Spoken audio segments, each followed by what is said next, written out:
അസ്സാം വലൈക്കും dear friends. ഇന്നത്തെ നമ്മുടെ സ്പെഷ്യൽ നിങ്ങൾ ആരും ഇതുവരെയും ട്രൈ ചെയ്ത് നോക്കിയിട്ടില്ലാത്ത ഒരു അടിപൊളി വെറൈറ്റി റെസിപ്പിയാണ്. നമ്മുടെ ഈ വീഡിയോ കണ്ടുകൊണ്ടിരിക്കുന്ന സമയത്ത് നിങ്ങൾക്ക് ഇഷ്ടപ്പെടുകയാണെങ്കിൽ ഒന്ന് ലൈക്ക് ചെയ്തേക്കണേ. അതുപോലെ തന്നെ നമ്മുടെ ഈ ചാനൽ ആദ്യമായിട്ട് കാണുന്നവരും ഇതുവരെയും സബ്സ്ക്രൈബ് ചെയ്യാത്തവരും പ്ലീസ് ഒന്ന് സബ്സ്ക്രൈബ് ചെയ്തേക്കണേ. ഞാനിടുന്ന വീഡിയോസ് ഉടനടി കിട്ടുന്നതിനായി സബ്സ്ക്രൈബ് ബട്ടന്റെ തൊട്ടടുത്ത് കാണുന്ന ബെല്ലൈക്കൺ കൂടി ക്ലിക്ക് ചെയ്തിട്ട് ഓൾ എന്ന ഓപ്ഷൻ എനേബിൾ ചെയ്യാനും മറക്കല്ലേ. ഇന്നത്തെ റെസിപ്പി എന്ന് പറയുന്നത് ബാക്കി വന്ന ചപ്പാത്തി മാവ് വെച്ചിട്ടുള്ളതാണ്. ഞാൻ തലേ ദിവസം ചപ്പാത്തി ഉണ്ടാക്കിയിട്ട് ബാക്കി വന്ന മാവ് ഫ്രിഡ്ജിൽ വെച്ചിട്ടുണ്ടായിരുന്നു. അത് പുറത്തെടുത്ത് ഒരു 15 മിനിറ്റ് എടുത്ത് വെച്ചതിന് ശേഷം എടുത്തിട്ടുള്ള മാവാണിത്. മാവ് നമുക്ക് പുറത്തെടുക്കാം. അപ്പോൾ ഇതിൻ്റെ പുറത്ത് കുറച്ച് ഗോതമ്പ് പൊടി ഇട്ട് കൊടുക്കാം. ഒരു 1/4 ടീസ്പൂൺ എണ്ണ കൂടി ഒഴിച്ചു കൊടുക്കാം. ചപ്പാത്തി മാവിൻ്റെ ആ വെള്ളത്തിൻ്റെ നനവൊക്കെ ഒന്ന് മാറി ഒന്ന് സോഫ്റ്റായി കിട്ടുന്നതിന് വേണ്ടിയിട്ടാണ്. അതുപോലെ പൊടിമാവും കുറച്ച് എണ്ണയും ചേർത്ത് കൊടുത്തിട്ട് ഇതുപോലെ ഒന്ന് നല്ലോണം ഒന്ന് ഉരുട്ടിയെടുക്കുക. പെട്ടെന്ന് ഇതിൻ്റെ മാവ് നല്ല സോഫ്റ്റായിട്ട് മാറും. ഇപ്പം മാവ് നല്ലതുപോലെ ഒന്ന് ഉരുട്ടി സോഫ്റ്റാക്കി എടുത്തിട്ടുണ്ട്.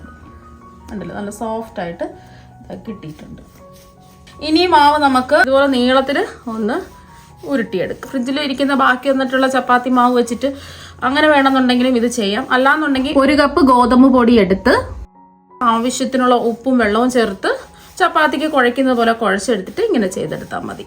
അപ്പോൾ നീളത്തിലങ്ങ് ഒരേ കനത്തിൽ ഉരുട്ടിയെടുക്കുക. ഇതുപോലെ സിലിണ്ടറിക്കൽ ഷേപ്പിൽ ഇതുപോലെ ഒന്ന് ഉരുട്ടിയെടുത്തിട്ടുണ്ട്. എല്ലാം ഒരേ കനത്തിൽ വേണം ഇതുപോലെ ഒന്ന് ഉരുട്ടിയെടുക്കാൻ.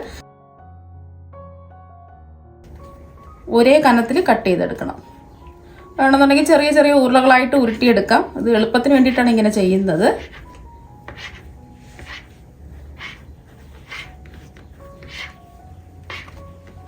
അപ്പോൾ അത് കട്ട് ചെയ്തെടുത്തു. ഇനി ഇതൊന്ന് ഇതുപോലെ ഒന്ന് ഉരുട്ടിയെടുക്കാം. അപ്പം ഇതുപോലെ നമുക്ക് ബാക്കിയെല്ലാം ഉരുട്ടിയെടുക്കാം. ഇനി നമ്മൾ ഉരുട്ടിയെടുത്ത ഒരു ഉരുള മാവ് ഗോതമ്പ് പൊടിയിലിട്ട് ഒന്ന് കോട്ട് ചെയ്തെടുത്തിട്ടുള്ളതാണ്. ഇതൊന്ന് പരത്തിയെടുക്കാം. നമ്മൾ ചപ്പാത്തിക്കൊക്കെ പരത്തുന്ന പോലെ കനം കുറച്ച് പരത്തിയെടുക്കാം.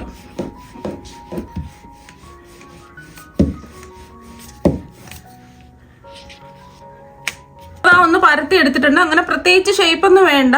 ഓവൽ ഷേപ്പിലായാലും ഇങ്ങനെ റൗണ്ട് ഷേപ്പിലായാലും എങ്ങനെ വേണമെങ്കിലും ഒന്ന് പരത്തിയെടുക്കാം. പരത്തിയെടുക്കുന്ന സമയത്ത് നല്ല കനം കുറച്ച് പരത്തിയെടുക്കുക.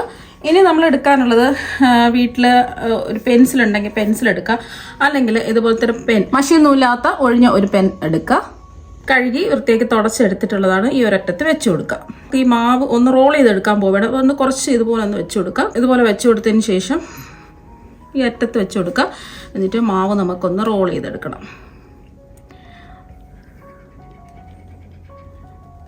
നല്ല ടൈറ്റ് ചെയ്ത് റോൾ ചെയ്തെടുക്കുക. ഈ ഒരറ്റത്ത് വെള്ളം ഒന്ന് ബ്രഷ് ചെയ്ത് കൊടുക്കുകയോ കൈവച്ച് ഒന്നാക്കി കൊടുക്കുകയോ ചെയ്യുക. ഒട്ടിയിരിക്കുന്നതിന് വേണ്ടിയിട്ടാണ്. അപ്പം നീളത്തിൽ അങ്ങനെ ഒന്നാക്കി കൊടുക്കുക. ടൈറ്റ് ചെയ്തൊന്ന് ഉരുട്ടിയെടുക്കുക. നമ്മൾ വിട്ടിട്ടില്ലേ, ഇത് നമുക്കങ്ങ് ഇതുപോലെ അങ്ങ് ഇളക്കിയെടുത്താൽ മതി. ഇപ്പം എല്ലാം റോൾ ചെയ്ത് ഉരുട്ടിയെടുത്തിട്ടുണ്ട്. കടായിൽ കുറച്ച് വെള്ളം തിളപ്പിക്കാൻ വെച്ചിട്ടുണ്ട്. തിളച്ച് പോവരുത്. തിളയ്ക്കുന്നതിന് തൊട്ട് മുമ്പായിട്ട് നമുക്ക് ഓരോന്നായിട്ട് ഇട്ട് കൊടുക്കാം.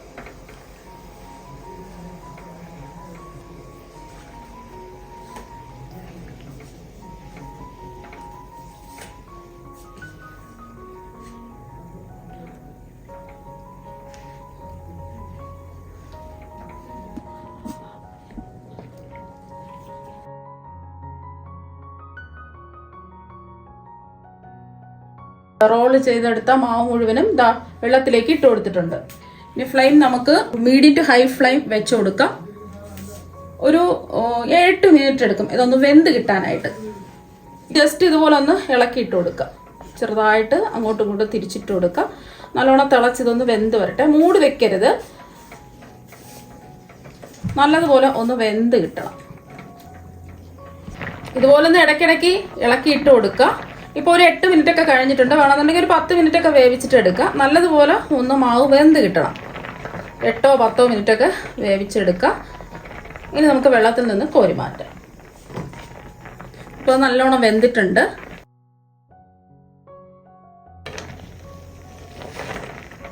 ഇനി ഇതിൻ്റെ വെള്ളം മുഴുവനും മാറി കിട്ടുന്നതിന് വേണ്ടിയിട്ട് ഒരു അരിവാലയിൽ നമുക്ക് ഇട്ട് വയ്ക്കാം. ഇപ്പം ഇതിൻ്റെ വെള്ളമൊക്കെ മാറി ചെറുതായിട്ട് ചൂടൊക്കെ ഒന്ന് മാറിയിട്ടുണ്ട്. ഇനി ചെറിയ ചെറിയ കഷ്ണങ്ങളായിട്ട് ഇതൊന്ന് കട്ട് ചെയ്തെടുക്കാം. ഇനി നമുക്ക് ഇത് ഓരോന്നായിട്ട് ഇതുപോലെ ഒന്ന് കട്ട് ചെയ്തെടുക്കാം. ഈ ഒരു നീളത്തിൽ കട്ട് ചെയ്യാം.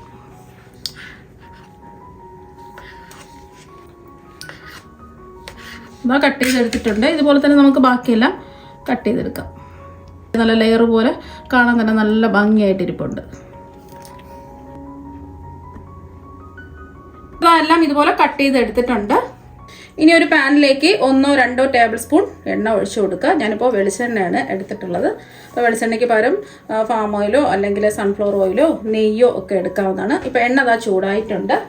ഇനി ഇതിലേക്ക് ഒരു 1/2 ടീസ്പൂൺ വലിയ ജീരകം ചേർത്ത് കൊടുക്കുക. വലിയ ജീരകം എന്ന് പറയുമ്പോൾ പെരിഞ്ജീരകമാണ്, ചെറിയ ജീരകമല്ല. അപ്പം ഈ വലിയ ജീരകം മൂത്ത് നല്ലൊരു മണം വരുന്നവരെ ഒന്ന് ഇളക്കി കൊടുക്കുക. മീഡിയം ഫ്ലെയിം വെച്ച് കൊടുക്കുക.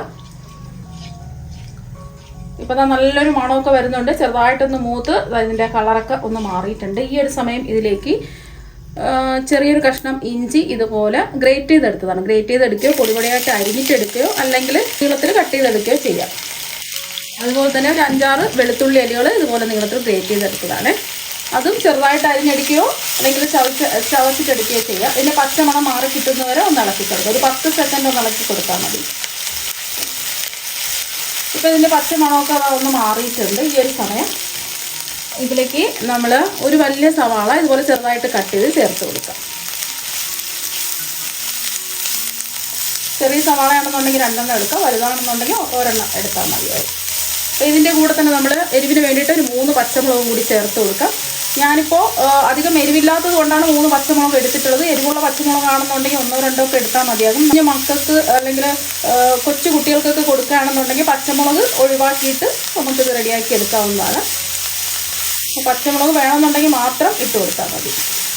ഈ സവാള എല്ലാം നല്ലതുപോലെ ഒന്ന് വാടി കിട്ടണം. സവാളയൊക്കെ നന്നായിട്ട് ഇതാ വാടി കിട്ടിയിട്ടുണ്ട്. ഇതിലേക്ക് നമുക്ക് ഒരു വലിയ തക്കാളി ഇതുപോലെ ചെറുതായിട്ട് കട്ട് ചെയ്ത് ചേർത്ത് കൊടുക്കാം. ചെറിയ തക്കാളിയാണെന്നുണ്ടെങ്കിൽ 2 ചേർത്ത് കൊടുക്കാം. പിന്നെ നിങ്ങൾക്ക് ഇതിലേക്ക് ക്യാപ്സിക്കം ചേർത്ത് കൊടുക്കാം, ക്യാരറ്റ് ചേർത്ത് കൊടുക്കാം, കാബേജ് ചേർത്ത് കൊടുക്കാം. അതുപോലെ തന്നെ ബീൻസ്, നീളത്തിലുള്ള ബീൻസ് പയറുണ്ടല്ലോ അത് ചേർത്ത് കൊടുക്കാം. ഞാനിപ്പോൾ അതൊന്നും ചേർക്കുന്നില്ല. വീട്ടിൽ നമുക്ക് പെട്ടെന്ന് റെഡിയാക്കി എടുക്കാൻ പറ്റുന്ന രീതിയിലാണ് ഞാൻ കാണിക്കുന്നത്. അപ്പോൾ ഇതൊക്കെ സവാള, വെളുത്തുള്ളി, ഇഞ്ചി, തക്കാളി, പച്ചമുളകൊക്കെ നമ്മുടെ വീട്ടിലെപ്പോഴും ഉള്ളതല്ലേ. അപ്പോൾ ഈ തക്കാളിയും കൂടെ ഒന്ന് വാടി വേണമെന്നുണ്ടെങ്കിൽ മൂടി വെച്ചിട്ട് ലോ ഫ്ലെയിമിലിട്ടിട്ട് വേവിച്ചിട്ടെടുക്കാം. അപ്പോൾ തക്കാളിയൊക്കെ വാടി നല്ല സോഫ്റ്റായിട്ട് മാറിയിട്ടുണ്ട്. ഇനി ഇതുപോലെ ഒന്ന് സ്പാച്ചിൽ വെച്ചോ തഴുത്ത് വെച്ചോ ഒന്ന് പ്രസ് ചെയ്ത് കൊടുക്കാം. അപ്പോൾ നല്ലോണം ഉടഞ്ഞ് കിട്ടും. അപ്പോൾ അത് ഇതുപോലെ പ്രസ് ചെയ്ത് എല്ലാം ഉടച്ചെടുത്തിട്ടുണ്ട്. ഇനി നമുക്കിതിലേക്ക് 1 ടീസ്പൂൺ മുളക് പൊടി ചേർത്ത് കൊടുക്കാം. ഞാനിപ്പോൾ കാശ്മീരി മുളക് പൊടിയാണ് ചേർത്ത് കൊടുത്തിട്ടുള്ളത്. അപ്പോൾ അധികം എരിവില്ലല്ലോ കാശ്മീരി മുളക് പൊടിക്ക്. ഇപ്പം സാധാരണ എരിവുള്ള മുളക് പൊടിയാണെന്നുണ്ടെങ്കിൽ അവരവരുടെ എരിവിനനുസരിച്ചിട്ട് മുളക് പൊടി ചേർത്ത് കൊടുക്കുക. ഒരു 1/2 ടീസ്പൂണൊക്കെ ചേർത്ത് കൊടുത്താൽ മതിയാകും. നമ്മളിതിൽ പച്ചമുളക് ചേർത്തിട്ടുണ്ട്. വേണമെന്നുണ്ടെങ്കിൽ ഇതിൽ നിങ്ങൾക്ക് എരിവ് ഇഷ്ടമാണെന്നുണ്ടെങ്കിൽ ഒരു 1/4 ടീസ്പൂൺ കുരുമുളക് പൊടിയും കൂടി ചേർത്ത് കൊടുക്കാം. ഞാനിപ്പോൾ കുരുമുളക് പൊടിയൊന്നും ചേർക്കുന്നില്ല. ഇനി നമുക്കൊരു 1/4 ടീസ്പൂൺ ഗരം മസാല പൊടിയും കൂടി ചേർത്ത് കൊടുക്കാം. ഇതിൻ്റെ പച്ചമണം മാറി കിട്ടുന്നവരെ ജസ്റ്റ് ഒന്ന് ഇളക്കി കൊടുത്താൽ മതി. ഫ്ലെയിം കുറച്ചിട്ടിട്ട് വേണം പൊടി ചേർത്ത് കൊടുക്കാൻ. അപ്പോൾ പൊടിയുടെ പച്ചമുളകൊക്കെ ഇത് മാറിയിട്ടുണ്ട്. ഇതിൽ നമ്മൾ മല്ലിപ്പൊടിയോ മഞ്ഞൾപ്പൊടിയോ ഒന്നും ചേർക്കുന്നില്ല. മുളക് പൊടിയും ഗരം മസാലപ്പൊടിയും മാത്രമേ ചേർത്ത് കൊടുത്തിട്ടുള്ളൂ. നമ്മളിതിലേക്ക് ചേർക്കുന്നത് 1 ടേബിൾ സ്പൂൺ ടൊമാറ്റോ കെച്ചപ്പാണ്. ഉണ്ടെന്നുണ്ടെങ്കിൽ ചേർത്ത് കൊടുത്താൽ മതി. ഈ ടൊമാറ്റോ കെച്ചപ്പ് ചേർത്ത് കൊടുക്കുമ്പോൾ നല്ല ഒരു പ്രത്യേക ടേസ്റ്റ് ആയിരിക്കും. അപ്പോൾ ഇതിൽ സോയ സോസ് ഒന്നും ഒഴിക്കുന്നില്ല. സോയ സോസോ അല്ലെങ്കിൽ ചില്ലി സോസോ ഒന്നും ഒഴിക്കുന്നില്ല. ടൊമാറ്റോ കെച്ചപ്പ് മാത്രമേ ചേർത്ത് കൊടുത്തിട്ടുള്ളൂ. ഒന്ന് ജസ്റ്റ് ഒന്ന് ഇളക്കി കൊടുക്കുക. ഇനി ഇതിലേക്ക് നമ്മൾ നേരത്തെ വെള്ളത്തിലിട്ട് മാവ് വേവിച്ചെടുത്തിട്ടില്ലേ, അതിൽ നിന്നും ഒരു 1/4 കപ്പ് വെള്ളം ഇതിലേക്ക് ഒഴിച്ചു കൊടുക്കാം. നമ്മളിതൊരിക്കലും ഉപ്പൊന്നും ചേർത്ത് കൊടുത്തിട്ടില്ല. ആവശ്യത്തിനുള്ള ഉപ്പ് ചേർത്ത് കൊടുക്കാം. ഇനി ഇതിലേക്ക് നമുക്ക് ഒരു 1/2 ടീസ്പൂൺ ഉപ്പ് ചേർത്ത് കൊടുക്കാം. ഉപ്പ് കുറവാണെന്നുണ്ടെങ്കിൽ നമുക്ക് വീണ്ടും ഉപ്പ് ചേർത്ത് കൊടുത്താൽ മതി. അപ്പോൾ നമ്മൾ ചപ്പാത്തി മാവിൽ ഉപ്പുണ്ടല്ലോ, അപ്പോൾ ഈ മസാലയ്ക്ക് ആവശ്യമായിട്ടുള്ള ഉപ്പ് മാത്രം ചേർത്ത് കൊടുത്താൽ മതി. കറക്റ്റ് പാകത്തിലുള്ള ഉപ്പുണ്ട്. അപ്പോൾ നിങ്ങൾക്ക് ഇഷ്ടത്തിനനുസരിച്ച് ഉപ്പ് കൂട്ടിയും കുറച്ചൊക്കെ എടുക്കാവുന്നതാണ്. ഇനി ഇതിലേക്ക് കട്ട് ചെയ്ത് വെച്ചിരിക്കുന്നത് മുഴുവനും ഇട്ട് കൊടുക്കാം. ഒന്ന് ഇളക്കി യോജിപ്പിച്ചെടുക്കാം.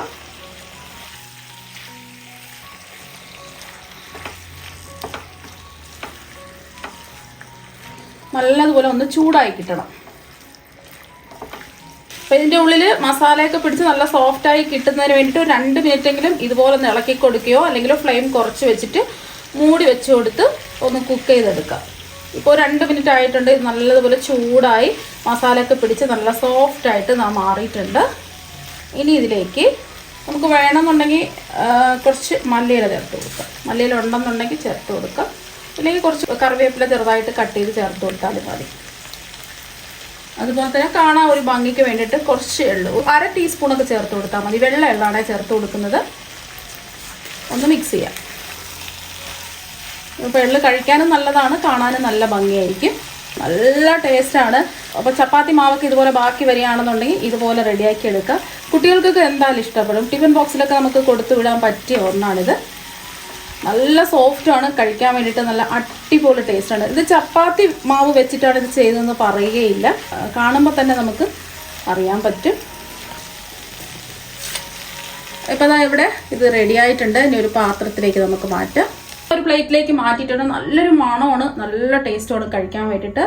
അപ്പോൾ ഇത് ഇനി ചപ്പാത്തി മാവൊക്കെ ബാക്കി വരുന്ന സമയത്ത് ഇതുപോലെയൊക്കെ ഒരു പ്രാവശ്യം ഒന്ന് ട്രൈ ചെയ്ത് നോക്കുക. അപ്പോൾ ചൂടോട് കൂടി തന്നെ കഴിക്കാൻ നോക്കുക. അപ്പോൾ ഇതാ കണ്ടില്ലേ, കാണാൻ തന്നെ നല്ല ഭംഗിയാണ്, കഴിക്കാൻ വേണ്ടിയിട്ടും നല്ല ടേസ്റ്റ് തന്നെയാണ്. അപ്പോൾ നിങ്ങളെല്ലാവരും ഇതുപോലെ ചപ്പാത്തി മാവ് ബാക്കി വരുന്ന സമയത്ത് ഇതുപോലെ ഒന്ന് ട്രൈ ചെയ്ത് നോക്കുക. തീർച്ചയായും നിങ്ങൾക്ക് എല്ലാവർക്കും ഒരുപാട് ഇഷ്ടമാകും. അപ്പോൾ നമുക്ക് മറ്റൊരു വെറൈറ്റി വീഡിയോ ആയിട്ട് വീണ്ടും കാണാം. താങ്ക്